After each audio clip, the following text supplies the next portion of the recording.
The Rebbe says we discussed many times regarding the haftorahs of the 3 weeks called the Tlosa de Puranusa, 3 haftorahs that deal with rebuke and punishment, and the 7 weeks afterwards, after Tisha B'Av, that we are Shevet and Nechemta, the 7 weeks of comfort, that even though they are not directly speaking about things related to the Parsha, rather they're related to the time of the year, the things that happen this time of the year, nevertheless, since all matters of Torah are obviously always very precise and accurate, so it's obvious, it's understood, that these haftorahs as well have a connection not only to the time of the year and what happened, but also to the parshas and the Torah that we read then.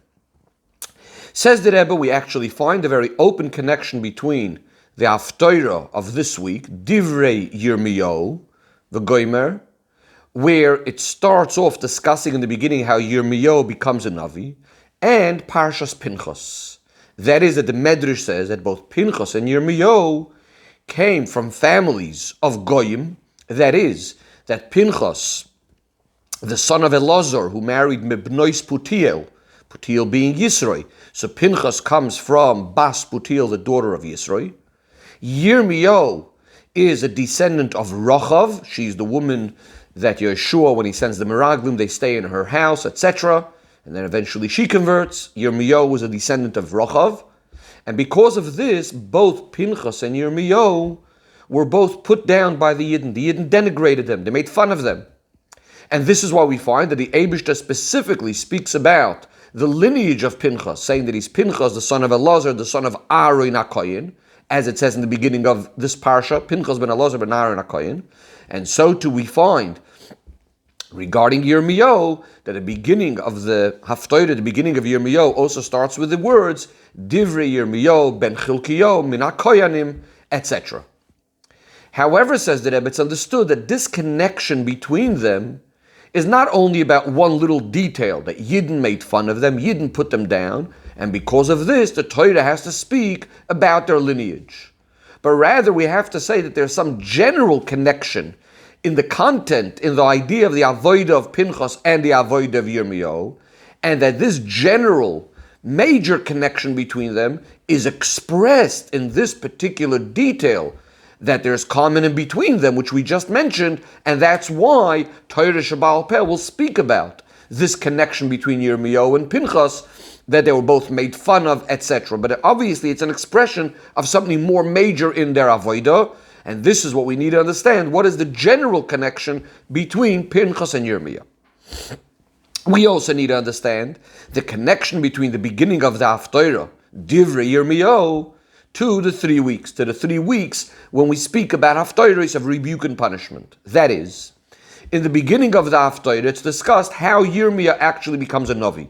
The Pasuk says, Vayehi dvar Hashem elai leimer, Hashem speaks to me and says, Beterem et sorcho babeten, before I even formed you in your mother's womb, I already knew you.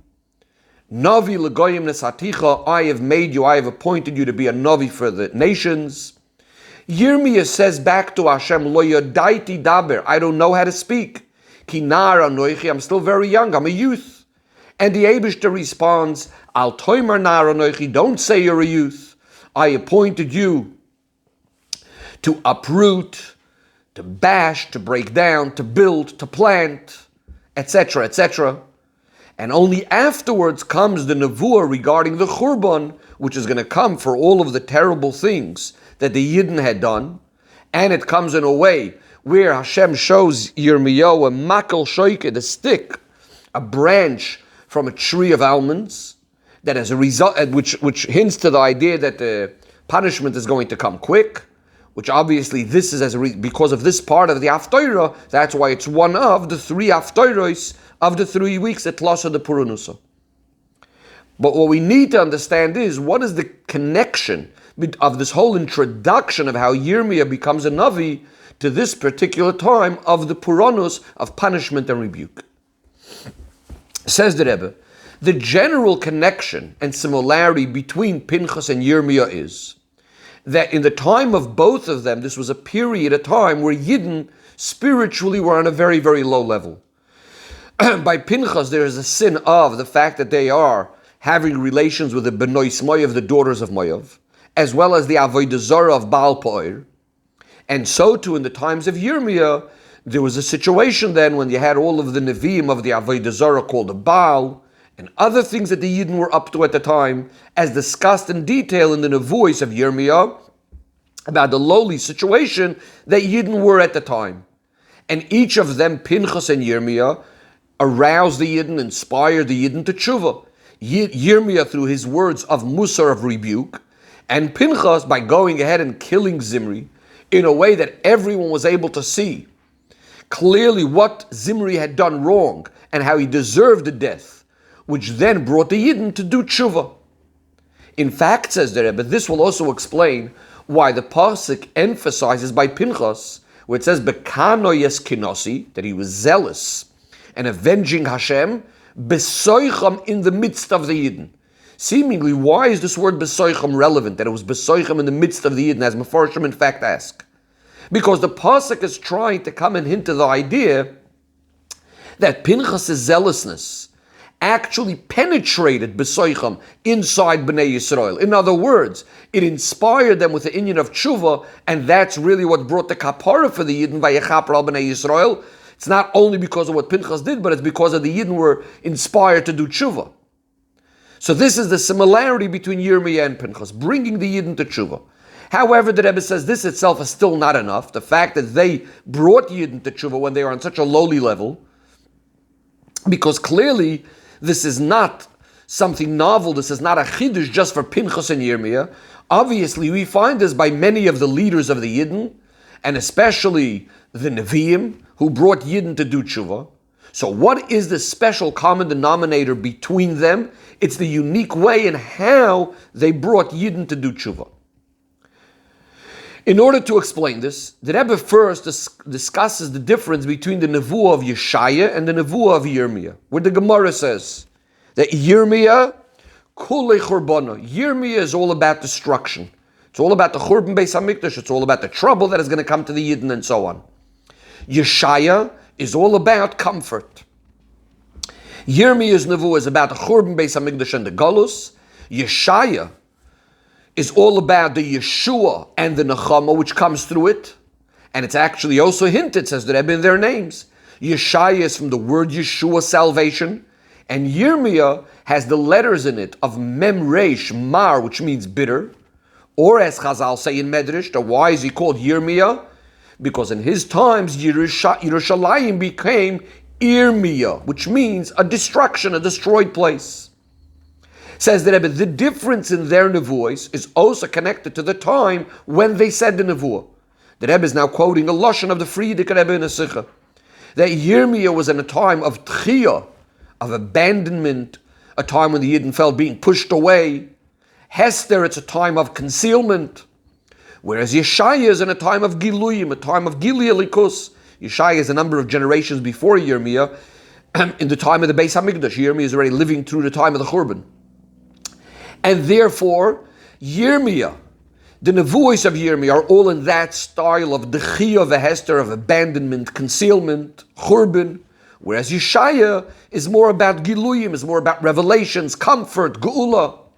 Now, even though in the nevuos of Yeshaya we also have quite a number of ideas of rebuke to the Yidden for their sins, as we see in a number of chapters there, in fact, one of the harshest of the Haftorahs of the 3 weeks, the last one, is Chazoin Yeshaya, which is clearly rebuke, and yet we refer to the Yeshaya as Kulid Nechemta, it's all about comfort, because his rebuke leads the Yidden to fix up, to do tshuva, but in a way of nechama. It's through words of comfort, through giluyim. That's the way he leads the Yidden to do tshuva. In other words, Yeshaya is more about nevuos of geula, which will come if the Yidden do tshuva. That's more the focus. Whereas Yirmiyah is more inspiring the Yidden in a way, again, of dechiyah v'hester, by pushing off, by concealment, by bringing out the churban that's going to happen as a result of the Yidden not doing tshuva. Says the Rebbe, now we could start understanding the connection between Yirmiyah and Pinchas, because also Pinchas, just like Yirmiyah, he brings about the kapara of Yidden, not so much in a way of giluyim, of revelations, but more in that harsher way of pushing away or concealment, as we will soon discuss. In order to explain this, says the Rebbe, we're first going to understand it by those words that Hashem says to Pinchos, about Pinchos, that because because he removed Hashem's anger from Bnei Yisrael, Bekano Yeskinasi, being zealous and avenging Hashem in their midst, V'lo chilisi as Bnei Yisrael Bekinasi, and as a result of that, Hashem doesn't punish and destroy the Yidden, or finish off the Yidden as a result of his anger. And because of all of this, Hashem says, I'm going to give him the reward of Brisi Shalom, my covenant of peace, for himself, for his children. He'll give him kahuna forever, to be koyanim forever. Now, from the pasuk, it seems quite obvious that the main reason why Pinchas is getting this reward of Brisi Shalom, Hashem's covenant of peace, forever, is because he removes the anger of Hashem from the Yidden. Now, the fact that Pinchas acted over here in a zealous way, that's only almost like a side point, how he removed Hashem's anger. But the bottom line is that why is he getting it? Because he removed Hashem's anger. So the question is, this idea of removing Hashem's anger from Bnei Yisrael, we find by Moshe Rabbeinu as well. Not once, but a number of times. As discussed in Chumash, and the Rebbe points out in the footnote all the various different times that Moshe Rabbeinu had Hashem's anger removed from Bnei Yisrael. So why do we say this specifically about Pinchas? That because of what he did, he is the one that gets forever this Brisi Shalom. Furthermore, not only don't we find by Moshe Rabbeinu this idea of being rewarded forever with this bris of Shalom for himself and his descendants, but just the opposite. We find that Moshe Rabbeinu actually wanted something similar. Hashem actually refused to give Moshe Rabbeinu this sort of reward. The Chazal tell us that later on in Parshas Pinchas, in this week's Parsha, Moshe Rabbeinu asks Hashem to appoint a leader over the Yidden. What he really wanted was that his own children should be able to take over this honor. And Hashem did not agree. Hashem says, take Yoshua bin Nun. So Moshe's greatness does not pass over to his children. Why is that? So the Rebbe starts looking at some of the differences between the Avodah of Moshe and the Avodah of Pinchas. By Moshe, the way he removes the anger of Hashem is that he davens to Hashem, and his tefillah causes that milmayla, from above, Hashem removes the gzeira from the Yidden. On the other hand, by Pinchas, as we said, it comes through his avodah, bekano yeskenasi. He acts in a zealous way, and furthermore, as we said before, it's kinasi besoicham, that he acts amongst the Yidden in a way that he brings that the Yidden should actually do tshuva, and as a result of that, the kapara comes for the Bnei Yisrael. Another difference, says the Rebbe, as we know, Moshe Rabbeinu put his life on the line, Mesiras Nefesh, to get the kapara for the Yidden. He says to Hashem that if you don't forgive the Yidden, Mecheni no, erase me from the Sefer that you wrote, from the Sefer Torah. But this is mainly a Mesiras Nefesh, more in the spiritual sense. It's a neshama type of Mesiras Nefesh. Erase me from the Torah. By Pinchas, on the other hand, it's Mesiras Nefesh in the literal sense. He actually put his life, his physical body on the line. He put him in danger. As Chazal tell us, that Shevet Shimon actually wanted to kill Pinchas because of what he did, and it was only a miracle that saved him. Now, it's quite obvious that the fact that we don't find that Moshe Rabbeinu is Moser Nefesh with his body doesn't mean that Chas v'Shalom, he wasn't ready for that kind of Mesiras Nefesh, if it was needed. Of course, Moshe Rabbeinu would go on Mesiras Nefesh as well. But rather, it means that this was not Moshe Rabbeinu's main avodah. It was not about Mesiras Nefesh of the Guf. So how do we understand this difference between the avodah of Moshe and the avodah of Pinchas? Moshe's avodah generally was an avodah what we call milmayla lamata, from above to below. In other words, revealing oir, godliness to this world. On the other hand, Pinchas is more an avodah of milmata lamayla, elevating, refining the world, and elevating the world to be able to get closer to Hashem. Moshe Rabbeinu's main idea is Moshe Rabbeinu is kibbul, Torah Misinai. Moshe receives the Torah that comes down from above to below, and he gives it over to his Talmidim again, learning Torah, teaching Torah, which through Torah, automatically, because of the light of Torah, all the negativity is automatically taken care of. This is a concept of the light pushing away the darkness. The light of Torah, the godly light, achieves in a way of mulmayla lamata that the darkness is just automatically pushed away. On the other hand, Pinchas is an avodah that's more dealing with elevating, getting the Yidden to do tshuva, taking the darkness, breaking it, and lifting it up to get the Yidden to return to Hashem. Similarly is the way they deal with themselves as well. By Moshe Rabbeinu, he's mainly serving the Hashem with his neshama, whereas Pinchos is more serving Hashem with his guf. That is, when the avodah is more about Giluyor, bringing godliness, light into the world, it mainly impacts the neshama. That is the one that's the container, the vessel, the receptacle for Giluyim, for godliness. It doesn't impact the guf, the lowliness, so much. Now, even though, of course, the neshama also has an effect on the guf, but it's not in the way that the guf on its own is becoming a keli to the oir of the neshama. On the other hand, the avodah of Pinchos, the avodah mulmato l'mayla, that's going to be an avodah that's mainly dealing with the guf, working with the lowliness of the world, elevating it and refining it. Says the Rebbe, this will also be connected to the famous idea that we know that Pinchos and Elio is really the same person, Pinchos hu Elio, because as we know, Elio, his avodah was also more of a mulmato l'maylo type of avodah. It's known that the avodah of Elio was about refining, elevating the guf. The Rebbe doesn't bring it right here, but in Chassidus it says, and that's why Elio's guf goes up l'maylo. What the Rebbe does bring is that Elio is the gematria of Nun Beis 52, which in Chassidus and Kabbalah explains this is the Shem Ban, which represents this avodah of the elevation of the body, of the lowliness, of the gashmis, and so on. Says the Rebbe, now we can understand the connection and the idea of the two differences that we said between the avodah of Moshe and the avodah of Pinchos.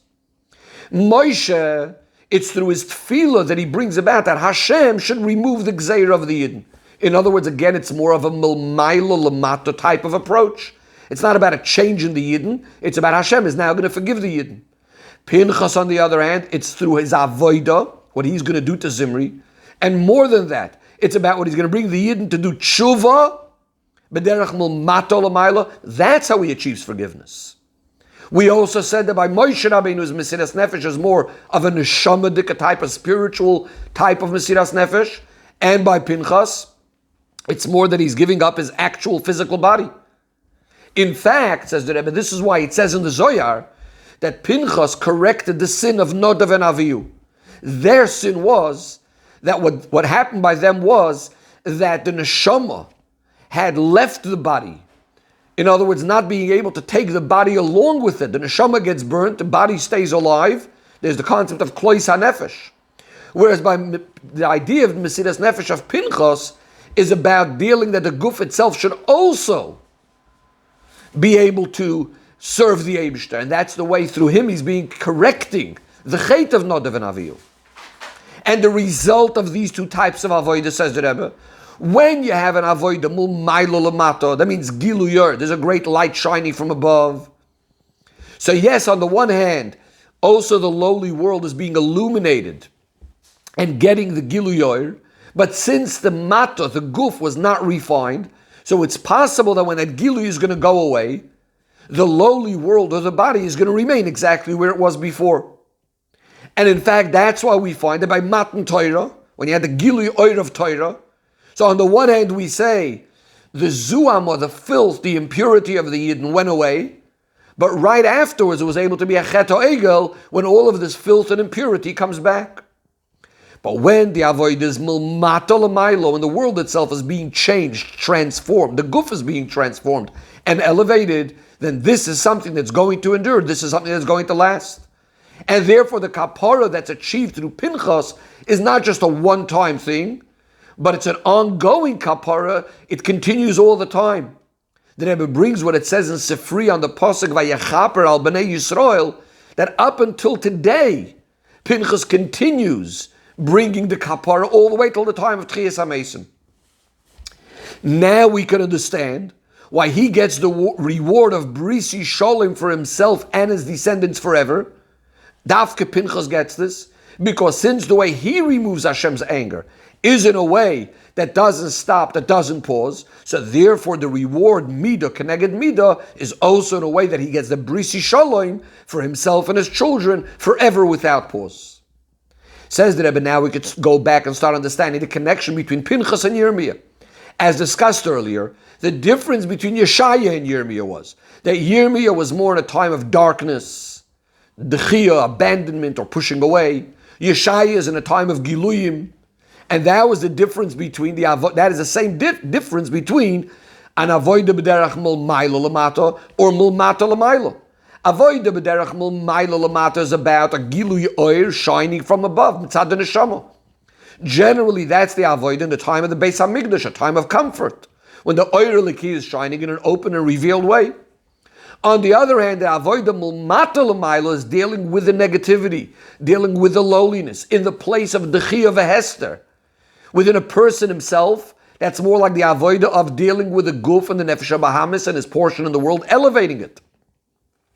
Or generally, in our world, this is the avoida of zman hagolus, a time of churban, not to be affected by the difficulty, by the challenges of the darkness of golus. In fact, even taking the darkness of golus itself and transforming it into light. As the pasuk says, "V'layla kayom yor," that the night itself will shine like the day.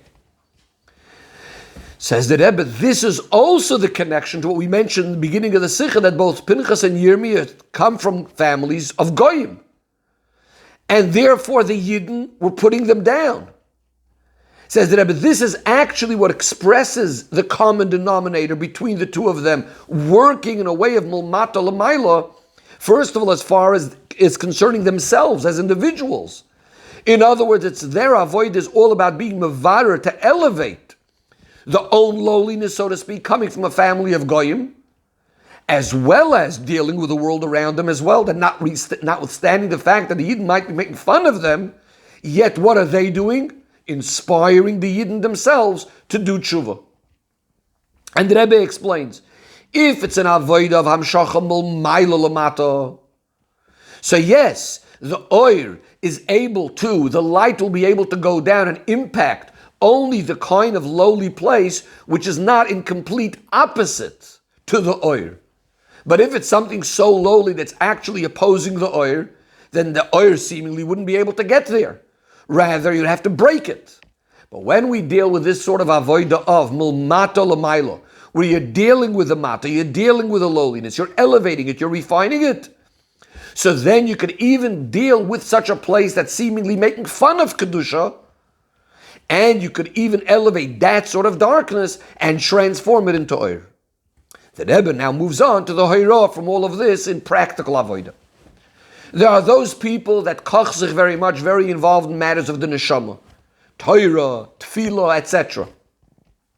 However, they don't really get so much involved with the lowly things, the matters of the guf, that too should be permeated with kedusha. In a more general way, these are people that might be sort of dealing only with themselves. Yes, possibly not only with matters of the neshama, also with the matters of guf and the world around them, but still mainly staying in their own daladamas. They're not going to get involved with other people, with the outside that's far from kedusha. Says the Rebbe, we need to know that this seder avoida is not necessarily going to last. Because, yes, it's all very nice and good that when you're dealing with the matters of the neshama, you're going to stand in an elevated state. But when suddenly you're going to have to deal with matters of the world, then it's possible that not only aren't you going to elevate it, but it might even pull you down and make you more coarse. And so too, the way you of dealing with the lowliness and the outside of the world. In other words, it might be true that when you're standing by yourself, yes, you're going to be perfect. But if there is going to be a situation where suddenly you need to interact with the world, with the outside, then it's possible that chas v'shalom, it's going to schlep you down, it's going to bring you down from your level. And therefore, what's really needed from a Yid is that together with his avodah pnimis, dealing with his matters of the neshama, he also has to get involved with the outside, even with the furthest chutz, with the furthest outside. In other words, making everything to be a keli for the well springs of Torah and mitzvahs. Says the Rebbe, now we can also see the connection of all of this to the time of Bein Hamtzarim. The fact that the Eibishter sent Yidden in Golus was with the kavanah that Yidden should elevate all the inyanim of the Golus and transforming them in a way of ishapcha chashoichel and ohira, changing darkness into light. Says the Rebbe, so a Yid could come along and argue, how is he going to be able to manage in such a time of darkness, of tchiyah, of Esther, a time where seemingly we feel being pushed away and this concealment? especially when it's being demanded of us, then not only shouldn't we be impacted by the darkness and the concealment, but we should even transform the time of Bein Hamtzarim into Sasin and Simcha. And for this we have the answer in the Haftarah, in the first Shabbos of Bein Hamtzarim, how we have, even before getting into the nevuos related to the Churban and the Puranus, we start speaking about the lineage of Yirmiyah and how he becomes a Navi. How we speak about Yirmiyah being Ben Chilkiyo, Min HaKoyanim, etc., and the story of how originally he's scared to become a Navi over the nations, and the Eibishter has to tell him, don't be afraid because I'm with you. The Eibishter says, I'm with you, I'm going to give you all the koiches to be able to transform and impact the nations and all of the different governments, etc. Because we asked in the beginning of the Sicha, how is this all relevant to the Haftarah of the 3 weeks? So this is what the Rebbe is explaining now. And the Rebbe says the same thing is true with each and every one of us as an individual. That notwithstanding the great concealment of the time of Galus, a Yid is given from above all of the necessary koiches to transform the concealment itself into light. The Rebbe says it's known that the descent of the neshama down here into this world is like an idea of Galus. And therefore the Rebbe says all of these things that we describe of how the Galus works in a similar way works also within the person himself. Olam Katan Ze Adam. When a neshama comes down into Tulasa the Puranusa, this is an expression of regarding the 3 haftarahs of punishment of the 3 weeks. But in a more general way, the Rebbe says this refers to the neshama descending through the 3 worlds of Bria, Yetzira, and Asiya, which even on Olam HaBria, there's already some element of Rav, some bad. So the neshama starts getting scared. How is it going to be able to fulfill its task? How is it going to be able to do the avodah in the galus of this world? So the neshama is immediately told in the beginning of its descent, in the first haftarah of these tlasa de purunusa, where the Eibishter says to the Yid, to the neshama, B'terem etzorcha ba'beten yidaticha, even before I formed you in your mother's womb, I knew you already. U'b'terem teitze meirechem, before you came out of your mother's womb, higdashticha, I already sanctified you. Navi l'goyim esaticha, I made you a navi to the nations. That means you have nothing to be afraid of your mission to be a navi for the goyim. The avodah of elevating the goy inside of you, the guf and the nefesh habahamis and your portion of the world. Because, number one, as said, b'terem etzorcha b'beten yidaticha, before I even formed you, I knew you, meaning you have an neshama kedosha, godly, a chelek alikamimal, which its source is higher than any of these yiridas, any of these descents. Before I formed you, I already have known you and made you holy. B'terem teitze mirechem ikdashticha, meaning to say, not only do you have a holy neshama, but I made you holy, I prepared you already in your mother's womb, you were taught all of the Torah. Now, even though you might say that when you're born, a malach comes and makes you forget the whole Torah, but that's only begili, that's only on the revealed level. But b'pnimis, you always have it. And that gives you the koyach that even as you're down here in this world, you should be able to learn Torah as you were taught in your mother's stomach. Says the neshama, similar to what Yirmiyah says to Hashem, Lo yadaiti daber, I don't know how to talk. I'm still a young man, I'm still a youth. Which means the neshama is saying, yes, it's all very nice that b'pnimiyus I have all of the Torah, but begilui, I'm a young boy. So it's all very nice as far as my neshama is concerned. In other words, b'pnimiyus, fine. I might have enough koiches not to be impacted by the world, and I can go and learn Torah. But to become a navi l'goyim, to be able to speak, to be able to change the guf, the nefesh habahamis, my portion in the world, I feel very little, I feel very small. Says Hashem to Yirmiyah, and so to the neshama, Al toimar nar anoichi, don't say you're a young lad. Wherever I sent you, that's where you'll go. Al tiram epneim, don't be afraid of them. Ki itchani, because I'm with you. That is, not only do you have a chelek alikami mal mamish, not only do you have the koiches, which comes from the fact that you were taught to hold Torah in your mother's womb, but even afterwards, even when the neshama is already inside the guf, even inside the galus, you are being given koiches from Hashem. Itchani, I'm always with you. Even as you're down here, you can be able to, you have the koiches to fulfill the shlichus. As the pasuk says, I'll call asher ashlochacha, to everything where I'll send you. You have the ability to accomplish on the goyim, on the mamlachos, And in both areas, as the pasuk says, lintoish v'lintoitz lahavid v'larois, to uproot, to bash, to break, as well as to build and to plant, which are the two kavim of impacting the world, both in sur meira and asay toiv. Furthermore, the neshama is told, and Yirmiyah is told, and so too the neshama. The pasuk says, "Al teichas mipneim," don't be afraid of them. Penachitcha lefneim, because if you do, I will break you down in front of them. That means don't think you could try to say you'll just suffice by saving yourself, saying "Ani es nafshi itzalti," I saved myself, and you won't have anything to do with the world. You'll continue saying "Naro noichi," I'm still too young and too small. So you're told, no, since you have the guf and the nefesh habahamis in this gashmiistic world, and the world is connected to you, it's negeya to you. If you want to make sure that you're chas v'sholem not broken down and not lowered by the world, then al teichas, don't be afraid to take the world and make it for a dira to Hashem.